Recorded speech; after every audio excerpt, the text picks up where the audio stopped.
হাসিনা 15 বছরে যা যা দেখছেন তা বছর দুয়েকের মধ্যে দেখে ফেলেন। আপনি আর একটা আওয়ামী শাসন দেখবেন, লিখে রাখতে পারেন। আমরা আবার আগের সেই জায়গায় ফিরে গেলাম, 2008 সালে ফিরে গেলাম। এরপরের সময়গুলোও আবার রিপিট হবে, এবার হবে দ্রুত। হাসিনা 15 বছরে যা যা দেখছেন তা বছর দুয়েকের মধ্যে দেখে ফেলবেন। তারেক রহমানের যদি স্টেবিলিটি প্রায়োরিটি হইতো তাহলে ভোটটা তিনি ফেয়ার হইতে দিতেন। মানুষ একটা পরিবর্তন চাইছিল, তিনি পরিবর্তনটা ঠেকাই দিলেন। এভাবে কি আদৌ পরিবর্তনকে ঠেকায় রাখা যায়? যায় না। তোরা চুরি করছিস, চোর এমনিতে কয়দিন পরে চুরি করবি, ভোটে আসছিসও চুরি করা। হাসিনা ঠিক যেমনি চুরি করতো তোরা ওইভাবেই চুরি করছিস। তো তোদের সাথে আর হাসিনার সাথে পার্থক্য কি? তোরা না কয়দিন আগে বলতে যে ভোটের অধিকার ফিরায় দিব, তো এইটার নাম ভোটের অধিকার ফিরায় দেওয়া? এ হাসিনা যেমনি চুরি করতো সেমনি যদি করিস, দেশটারে চালা। তাদের ভোট দিয়েছে, আপনারা সেই ভোট গণনা করে সেই রেজাল্টটা আপনারা ঘরে আনতে পারেন, এটা আপনাদের ব্যর্থতা। তারপরেও মন্দের ভালো হইল, এই দেশের মানুষ ভালো আর মন্দের মাঝখানে যেই দেয়াল, সেটা তারা চিনতে শিখেছে। স্বচ্ছ হয়েছে, কিন্তু নির্বাচন, ভোট গণনা এবং ঘোষণা এই দুই জায়গায় ইঞ্জিনিয়ারিং হয়েছে। সেটি আপনি কিভাবে দেখেছেন? মির্জা আব্বাস সাহেবের আসন, সে আসন হঠাৎ করে ভোট গণনা বন্ধ আছে কেন? ওনার যে ব্যালট পেপার, সেই ব্যালট পেপারের লাস্টে ওনার মার্কাটা ছিল, সেখানে পাশে ফাঁকা ছিল, সিলগুলো সেখানে পড়েছে, বলেছে এটা কাউন্টেবল হবে না, প্রথমেই বলেছে। পরবর্তীটাকে কাউন্ট করে ওনাকে জয়ী ঘোষণা করা হয়েছে। সেম ক্যাটাগরিতে মামুনুল হক সাহেব, সেরকম কয়টা ভোট ছিল? সে পায় 4000 ভোট। সে একইভাবে মামুনুল হক সাহেব, তারও সেম ভাবে সর্বশেষ মার্কাটা, রিক্সা মার্কাটা ছিল, সেখানে ফাঁকা ছিল, ওই জায়গায় অনেকে সিল মেরেছে, সেগুলোকে কাউন্টে ধরা হয় নাই। তাহলে আপনি নির্বাচন কমিশন, আপনি এক জায়গায় দ্বিচারিতা যে করছেন, এক জায়গায় আপনি কাউকে কাউন্ট করছেন, আবার আরেক জায়গায় আপনি অন্যকে কাউন্ট করছেন না। এবং কিছু আসনে আপনি দেখেছেন, এই আপনার এই কি বলে আপনার তারেক রহমান সাহেবের যে আসনটা, এই আসনটা 17টা কেন্দ্র এখনো ঘোষণা বাকি। তার আগে আমরা মিডিয়াতে দেখেছি কি ঘোষণা হয়ে গেছে, উনি জয়লাভ করছে ওই আসনে। অথচ জামাতের আমিরের প্রত্যেকটা 132টা আসন, প্রত্যেকটা আসন যখন এই কেন্দ্র হয়ে গেছে, এরপর ঘোষণা করা হচ্ছে না। তখন হচ্ছে আমরা মিল্টন সাহেবকে দেখেছি, উনি ফেসবুকে 12টা বাজে ফেসবুক স্ট্যাটাস দিয়েছেন যে আমি জয়লাভ করেছি। নির্বাচনের রেজাল্ট আসার পর বিএনপিতে যারা হাইব্রিড বা টোকাই, তাদের যে উত্তেজনা দেখতেছি, এতে মনে হচ্ছে বিএনপি 2 বছর ক্ষমতায় টিকবে কিনা আমার মানে সন্দেহ আছে। তো দেখেন, আমি সবসময় ন্যায় এবং ইনসাফের পক্ষে কথা বলছি। বাংলাদেশ জাতীয়তাবাদী দলের চোর, চামচা, দুর্নীতিবাজ, ঋণ খেলাপি বা তাদের বিরুদ্ধে আমি সোচ্চার ছিলাম। নির্বাচনের কথা বলি, যদিও নির্বাচন 12 ফেব্রুয়ারি শুরু হওয়ার কথা, কিন্তু নির্বাচন কিন্তু 11 তারিখ থেকে শুরু হয়ে গেছে। এটা আপনারা শুনলে অবাক হয়ে যাবেন। বিভিন্ন জায়গায় ভোট কাটা, বাক্স ভরা, ব্যালট সিল মারা, এগুলি বেশ উৎসব মুখর পরিবেশে এই রাত্রি 9টা-10টা থেকেই সিল মারা, বাক্স ভরা শুরু হয়ে গেছে। এমনকি বিভিন্ন জায়গায় ধরাও পড়ছে, আবার অনেক জায়গায় ধরা পড়ছে না। জামাতের কিছু লোক, যেখানে জামাতের সুবিধা জামাত করছে, যেখানে বিএনপি সুবিধা বিএনপি করছে, যে যার মতো সিল মেরে যাচ্ছে। শুধু জামাত 5000-এর কম ভোটে হারছে, এরকম আসনের সংখ্যা কত জানেন?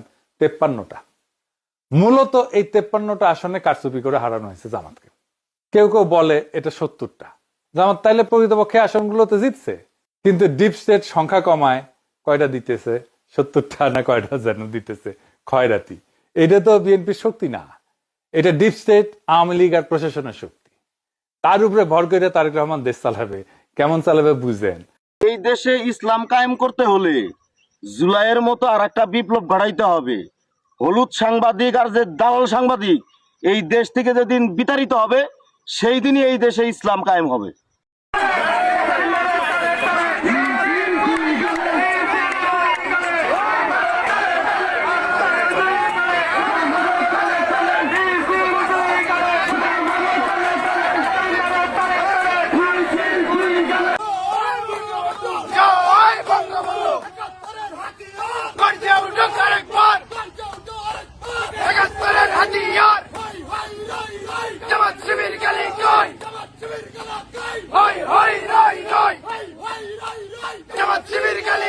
বারো তারিখের নির্বাচনে বিজয়ী হয়েছে বিএনপি, অপরদিকে আওয়ামী লীগের শীর্ষ নেতারা কারাগারে মিষ্টি বিতরণ করছে। কারাগারের মিষ্টির দোকানের নাকি সকল মিষ্টি শেষ হয়ে গিয়েছে।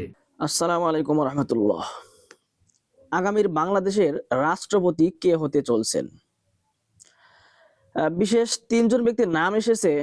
তার মধ্যে একজন হলো মির্জা ফখরুল ইসলাম, আরেকজন ডক্টর ইউনুস, আরেকজন নজরুল ইসলাম খান। এই 3 জনের মধ্যে কে হতে যাচ্ছেন রাষ্ট্রপতি? এবং এই তিনজনের মধ্যে সবচেয়ে বেশি যোগ্যতা কার রয়েছে, রাষ্ট্রপতি হওয়ার যোগ্যতা সবচেয়ে বেশি কার রয়েছে, কার বুদ্ধিমত্তা বেশি, কার ক্ষমতা বেশি, কার রাজনীতির জ্ঞান বেশি, কে সবচেয়ে বড় রাজনীতিবিদ, মানে এই তিনজনের মধ্যে আর কি। দর্শক ভিডিওর কমেন্ট বক্সে জানিয়ে যাবেন কোন ব্যক্তি রাষ্ট্রপতি হলে ভালো হয়, এবং আজকের ভিডিওর মধ্যেও গুরুত্বপূর্ণ আলোচনা রয়েছে, সেখানেও শুনে যাবেন। দর্শক তারই পাশাপাশি বলবো, এই যে জামায়াত হেরে গেল, জামায়াত হেরে গিয়েছে, তবে হেরে গিয়েও জিতে গিয়েছে। কেননা একটা বিষয় হলো, বিগত দিনের চেয়ে জামাত প্রায় 3 গুণ সিট বেশি পেয়েছে, এই একটা জেতা। দ্বিতীয়ত, বাংলাদেশের মানুষ যে পরিমাণের গণজোয়ার ছিল জামায়াতের প্রতি, দাঁড়িপাল্লার প্রতি, ন্যায় ইনসাফের প্রতি, এই গণজোয়ারের ফলাফলটা তারা ঠিকই দিয়েছে। তাদের গণজোয়ারের যে ফলাফল, যে ভোট, তারা ঠিকই ভোট দিয়েছে, কিন্তু জায়গা মতো গিয়ে সমস্যা হয়েছে। এবারের যে নির্বাচন আলহামদুলিল্লাহ সবাই বলবে সুষ্ঠু নির্বাচন হয়েছে, কিন্তু নির্বাচনের ফলাফল ঘোষণা করতে গিয়ে ঝামেলা হয়েছে।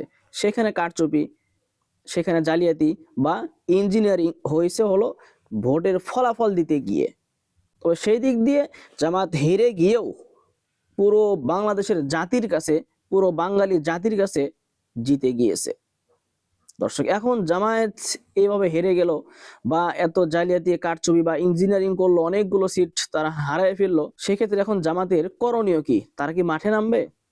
তারা কি মিছিল মিটিং করবে, আন্দোলন করবে, হরতাল দিবে? এগুলো দিলেই ভালো হবে নাকি না দিলেই ভালো হবে? এগুলো দেওয়াটাই জামাতের বুদ্ধিমত্তার কাজ হবে নাকি না দেওয়াটা বুদ্ধিমত্তার কাজ হবে?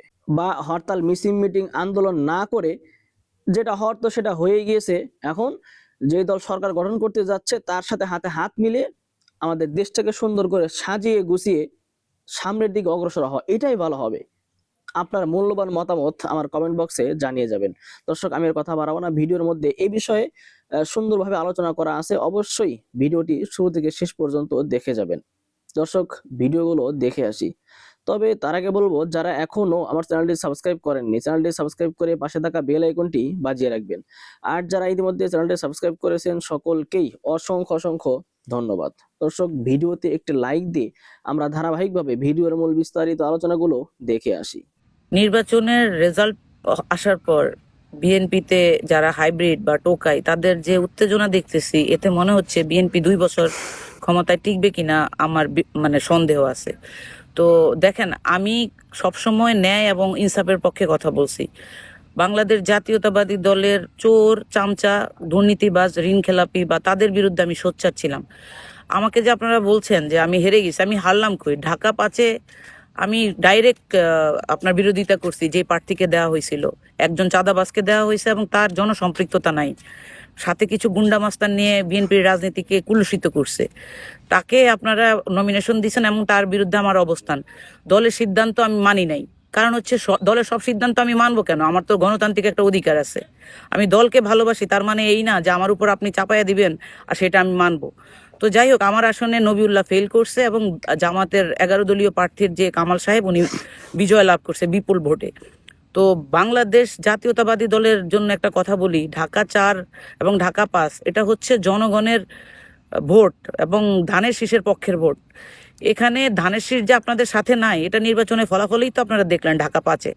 ঢাকা 4-এর কথা আমি বলবো, এখানে সূক্ষ্ম ষড়যন্ত্র হয়েছে। রবিনের জনপ্রিয়তা অনেক বেশি এবং ঢাকার যদি বিএনপি 1-2টা আসন জেতার সম্ভাবনা থাকতো, সেটা ছিল নাম্বার 1-এ। তো সেখানে রবিনকে খুব সূক্ষ্মভাবে হারানো হয়েছে ডিপ স্টেট পলিটিক্সে, এটা তো আমরা বুঝতে পারি। তো আমি জানি না উনি একজন রাজনৈতিক নেতা হিসেবে ওনার নিজস্ব স্টেক কিভাবে ধরে রাখবো এই এলাকায়, সেটা তার ব্যাপার।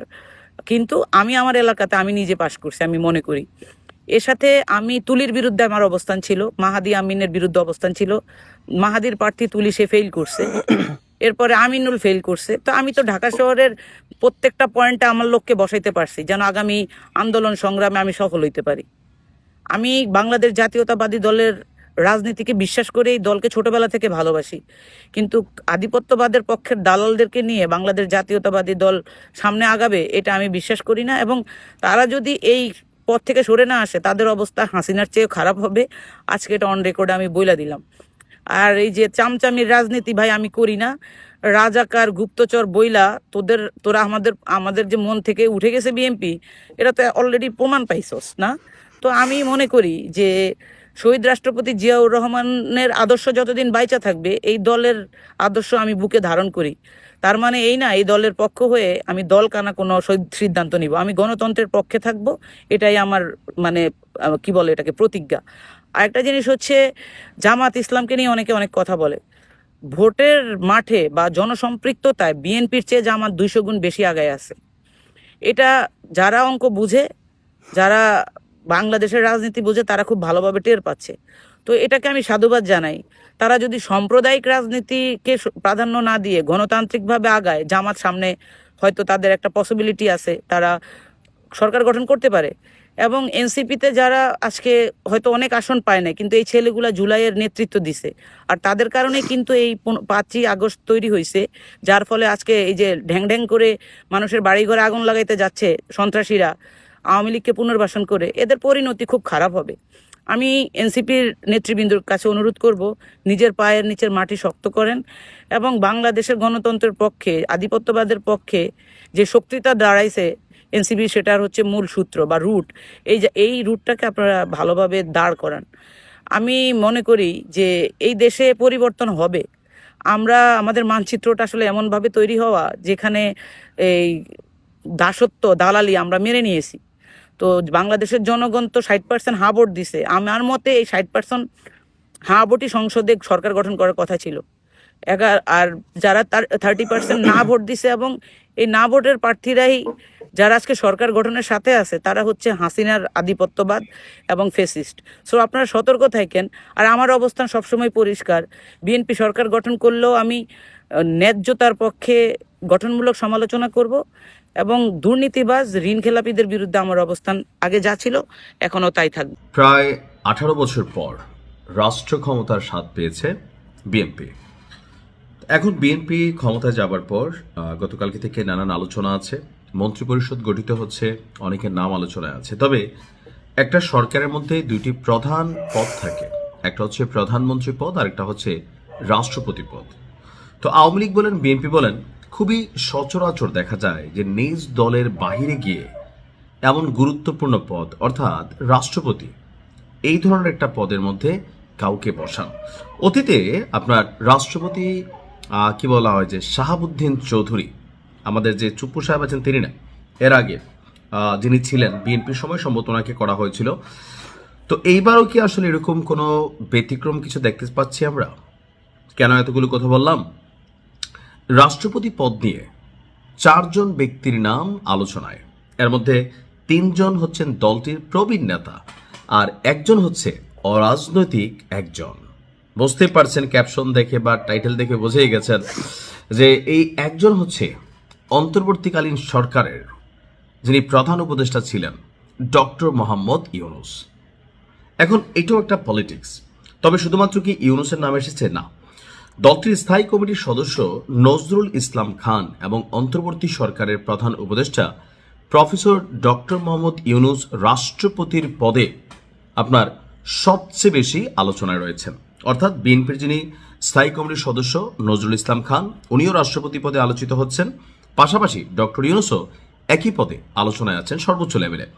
এছাড়া তিনি আপনার নজরুল ইসলাম খান যিনি আছেন, তিনি নির্বাচনে কোনো প্রতিদ্বন্দ্বিতা করেন নাই। তো এবার আপনারা জানেন যে উচ্চকক্ষ নিম্নকক্ষ যে দ্বিপাক্ষিক বা দ্বিকক্ষ বিশিষ্ট যে পার্লামেন্টারি সিস্টেম, তো সেইখানে এবার এই ব্যতিক্রমতার সুযোগ আছে। তো বলা হচ্ছে যে নজরুল ইসলাম খান তিনি নির্বাচনে প্রতিদ্বন্দ্বিতা না করলেও আপনার এবার তার নামটা আলোচনায়। এছাড়া তিনি অতীতে কোনো মন্ত্রণালয় বা মন্ত্রিত্ব পাননি, তবে দীর্ঘদিন ধরে বিএনপির রাজনীতিতে সুনামের সহিত, স্বচ্ছতার সহিত রাজনীতি করেছেন। আর ব্যক্তি জীবনে ওনার যে ক্যারিয়ার, সেখানে একমাত্র কুয়েতে তিনি রাষ্ট্রদূতের একটা দায়িত্ব পালন করেছেন। এই ব্যতিক্রমিক কর্মজীবন এবং অভিজ্ঞতাই তাকে পারদর্শী হিসাবে বিবেচিত করছে রাষ্ট্রপতি পদে। জিয়া পরিবারের বিশ্বস্ত এই প্রবীণ নেতাকে রাষ্ট্রপতি পদ দিয়ে সেই বিশ্বস্ততার পুরস্কার হিসাবে সম্মানিত করার আলোচনার মধ্যে নজরুল ইসলাম খান শীর্ষে আছেন। দলীয় সূত্রটি বলছে তার দীর্ঘদিনের অবদান এবং নেতৃত্ব বিএনপির অভিজ্ঞতার ভারসাম্য রক্ষায় গুরুত্বপূর্ণ ভূমিকা পালন করবে। অপরদিকে ডক্টর ইউনূস তাকেও রাষ্ট্রপতি পদে রাখা নিয়ে ব্যাপক আলোচনা চলছে। তিনি গত 3 নির্বাচনে বিএনপি ক্ষমতায় এলে রাষ্ট্রপতি হতে পারেন এমন আলোচনাটা আগেই ছিল, আর এবার তো ক্ষমতায় চলে আসছে। এরপরে যিনি আছেন বিএনপির দুঃসময়ে যিনি সবচেয়ে বেশি কর্মকাণ্ড করেছেন মির্জা ফখরুল ইসলাম আলমগীর, এবং দলটির স্থায়ী কমিটির সদস্য ডক্টর আব্দুল মঈন খানের নামও রাষ্ট্রপতি পদে রয়েছে। দলটির নেতারা বলছেন চূড়ান্ত সিদ্ধান্ত শীঘ্রই প্রকাশিত হবে, আর যার পরই সরকার গঠন প্রক্রিয়া শুরু হবে। অন্যদিকে ঢাকা বিশ্ববিদ্যালয়ের সাবেক উপাচার্য ডক্টর আনোয়ারুল্লাহ চৌধুরী এবং বিশ্ববিদ্যালয়টির অবসরপ্রাপ্ত অধ্যাপক ডক্টর নুরুল আমিন ব্যাপারীর নামও আলোচনায় রয়েছে। তবে আমার প্রেডিকশন বলছে ডক্টর ইউনূসকে বিএনপি রাষ্ট্রপতি করবে না, এটা আমার প্রেডিকশন। এখানে আসছে ওনার নাম নাম্বার 2 এ আছে। তো আমার প্রেডিকশনটা কোথায়? আমার প্রেডিকশনটা হচ্ছে যে ডক্টর ইউনূস সম্পর্কে বিএনপির নেতাকর্মীরা ভালো করে জানে যে তিনি এনসিপি ঘেঁষা বা এনসিপির স্রষ্টা। আবার কেউ কেউ বলে থাকেন বিএনপি বরাবরই অভিযোগ করতো একটা সময় পর্যন্ত যে জামাত ঘেঁষা, জামাত বলতো তিনি বিএনপি ঘেঁষা। তো এই সকল পয়েন্ট অফ ভিউতে অথবা তিনি দীর্ঘদিন দলটি একটা রাষ্ট্রের প্রধান উপদেষ্টা ছিলেন, সো সেইখান থেকে প্রশাসনিক সেটআপমেন্ট অনেক কিছুই ওনার কন্ট্রোলে এখন কিছুটা চলে আসছে। তো সেই জায়গা থেকে এত গুরুত্বপূর্ণ একটা পদ বিএনপির জায়গা থেকে বিএনপি ডক্টর ইউনূসকে করবে বলে আমার মনে হয় না। এটা আমার ব্যক্তিগত অ্যানালাইসিস, যতটুকু আবহাওয়া প্রেক্ষাপট বুঝছি। তারপরেও ব্যতিক্রম হতে পারে, যেহেতু দ্বিতীয় তালিকায় তিনি রয়ে গেছেন, তার নামটা আছেন। দেখা যাক কি হয়। তবে আমি মনে করি নজরুল ইসলাম খানকে একজন বিচক্ষণ, স্বচ্ছ, ভালো মানুষ, রাজনীতিবিদ, এটা ওনাকে দেওয়া যায়। তোরা চুরি করছিস, চোর এমনিতে কয়দিন পরে চুরি করবি, ভোটে আসছিসও চুরি করা। হাসিনা ঠিক যেমনি চুরি করতো তোরা ওইভাবেই চুরি করছিস। তো তোদের সাথে আর হাসিনার সাথে পার্থক্য কি? তোরা না কয়দিন আগে বলতি যে ভোটের অধিকার ফিরাই দিব, তো এইটার নাম ভোটের অধিকার ফিরাই দেওয়া? যে হাসিনা যেমনি চুরি করতো সেমনি যদি করিস, দেশটারে চালা। তাদের ভোট দিয়েছে, আপনারা সেই ভোট গণনা করে সেই রেজাল্টটা আপনারা ঘরে আনতে পারেন, এটা আপনাদের ব্যর্থতা। তারপরেও মন্দের ভালো হইল, এই দেশের মানুষ ভালো আর মন্দের মাঝখানে যেই দেয়াল, সেটা তারা চিনতে শিখেছে। যারা কিনা ভাবসাব মাইরা এখন মনে করেন ইনমিন কইরা তারপরে পারফিউম মেয়েরা সরকারি গাড়ি নিয়ে সংসদে যাবে, ভাই পেটটার মধ্যে আপনার বাচ্চার পেটটার মধ্যে পাড়া দিলে ঘুষের টাকা, চুরির টাকা, পাবলিকের চুরির টাকা নিয়ে আপনার ঘরে, তো ভাব ছুতান কেন? আপনারা চুরি করে তারপরে এমপি হইছেন, চোরের মতো থাকবেন, ভাব মারার কিছু নাই। তো এই চোরেরা যে চোর, সেটাও বাংলাদেশের মানুষ দেখেছে, আপনাদেরকে দেখায় রাখলাম। একটু নিজের ছোট মনে হয় না?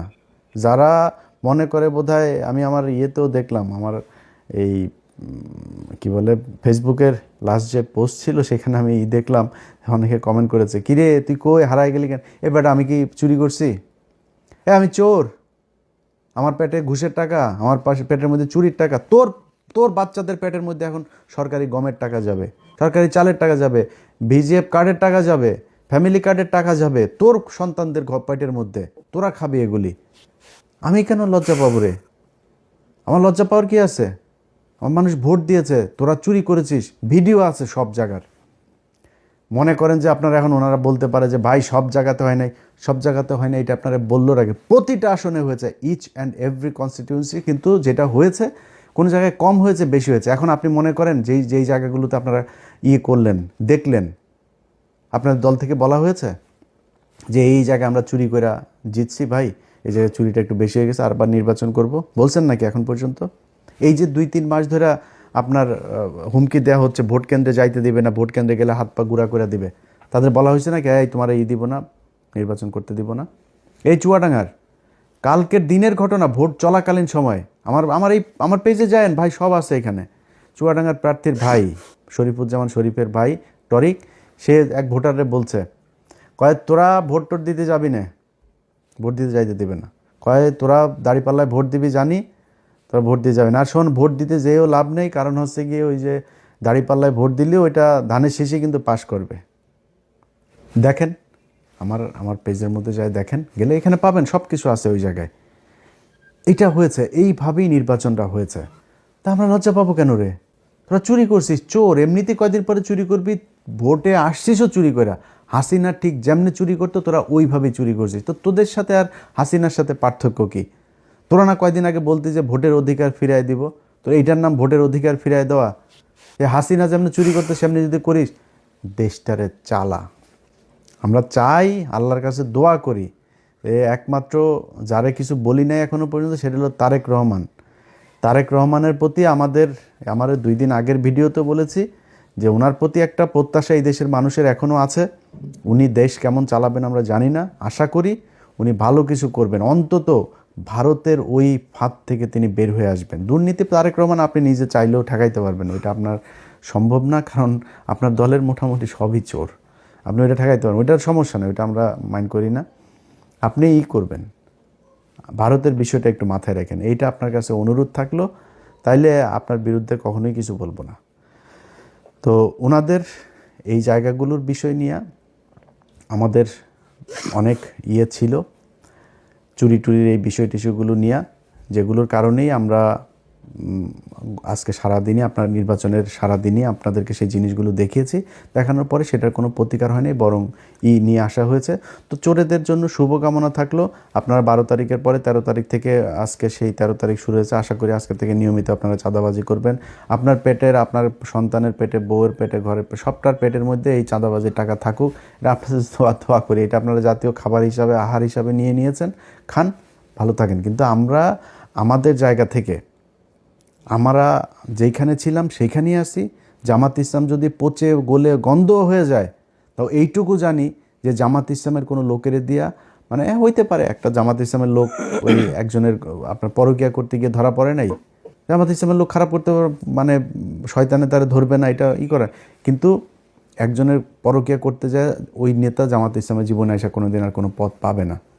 ধান্দাবাজি করবে, চাঁদাবাজি করবে, টেন্ডারের টাকা মেরে খাবে, দলের টাকা মেরে খাবে, সরকারের টাকা মেরে খাবে, জীবনে কোনদিন দলে এসে সে চান্স পাবে না। শিবিরের কোনো ছেলে যা ইপটিজিং করেছে, কোনো মেয়ের সাথে যা, ইসলামী ছাত্র সংস্থার এক মেয়ের সাথে যা প্রেম করেছে, দুইটাই বহিষ্কার দল থেকে, এটা সম্ভব না।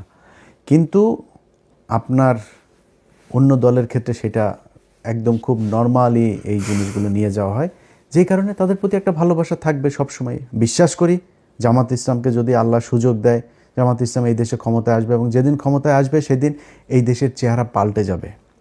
এবং সেইটা বাংলাদেশের মানুষ এইবারই চেয়েছিল, হইতে দেওয়া হয় নাই। সময় আছে, সামনে হবে, না হইলেও সমস্যা নাই। যদি 10,000 বছর না হয় সমস্যা নাই। তো আমি কি মানে আমার চোখের সামনে আমি মানে জল জল করে আমার যদি আপনি দাঁড়িপাল্লার ধানের শীষ দাঁড় করায় দেন, হয়তো এখন যেভাবে বলি এভাবে বলতাম না, আমি জীবনে ভোট দিতাম নাকি ধানের শীষের। আমি মানে দুইটারে যদি আপনি এক জায়গায় আমার বলেন যে দুইটার কারে ভোট দিবা। এতক্ষণে আমাদের সাথে থাকার জন্য ধন্যবাদ। ভিডিওটি দেখেছেন, ভিডিওর বিষয়ে আপনার কোনো মতামত থেকে থাকলে অবশ্যই ভিডিওর নিচে কমেন্ট বক্সে আপনার মূল্যবান মতামত জানিয়ে যাবেন। আর যারা এখন আমার চ্যানেলটি সাবস্ক্রাইব করেননি, চ্যানেলটি সাবস্ক্রাইব করে পাশে থাকা বেল আইকনটি বাজিয়ে রাখবেন। দর্শক সবাই ভালো থাকবেন, সুস্থ থাকবেন, আবারও দেখা হচ্ছে পরবর্তী কোনো ভিডিও নিয়ে।